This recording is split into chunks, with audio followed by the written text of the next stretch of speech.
继续来看，家人一个55岁查甫人接毒赛车，伫咧市区硬冲硬路，嘛造成一个人死亡，2个人受伤。这警察事后嘛伫咧列车顶敲到这电子军弹，调资料出来看，这驾驶有接毒的案底，这已经是再犯啊，依法来甲上班。 这台白车驶正紧向前冲，突然间偏离车道，连续扫过几落台车甲乌托摆，有一个昏迷人伫咧路行，互伊撞到，无喘过心跳，走边救袂大。拄徛到对面，对正对面遮，啊，快车都劈过就伫遐嘛，规抓乌托摆，规十台咧，规连续咧，把规抓这规抓多规抓啦。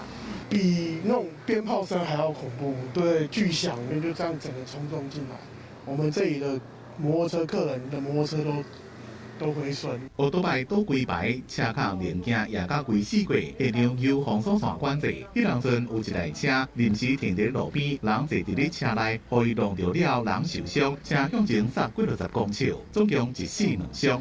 他说车祸被撞，我没有很严重，但我不知道是撞成这样，然后这边才知道撞烂。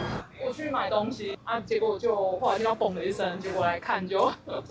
这件车祸发生伫咧贵人01路15早起11点外，警方初步调查，涉案的55岁姓杨的查甫人驾照正常，验过8无驾毒赛车的记录。这边伫伊的车顶要敲出电子分弹，改做最大快胎是用线反应，如果是驾毒赛车。警方在肇事车上查获疑似2级毒品依托米纸烟弹，那仍需进一步调查。全案依毒品危害防治条例及公共危险。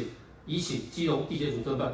今年前10个月，警方20个毒驾案，全台湾有6400件。毒品最大快胎自11月底实施，到12月12无到1个月，也查到723件。这种食毒赛车的问题，已经真侪国内治安的严重问题。 犯罪人看的东西，通通都是只要没有被抓到这件事情，就没有人知道，没有人知道，我就可以做啦。他们每一次的成功逃脱，都增强了他们同样的行为的重复性，必须要靠教育来去做的，是指法律的责任感，而不是法律这件事情。食毒开车袂输敢若伫咧路的一粒无定时炸弹，要安怎改善？学者讲，教育正重要，应该提升食毒的人的法律责任感，而且爱检讨国内道路设计，甲警方查缉的作为。记者综合报道。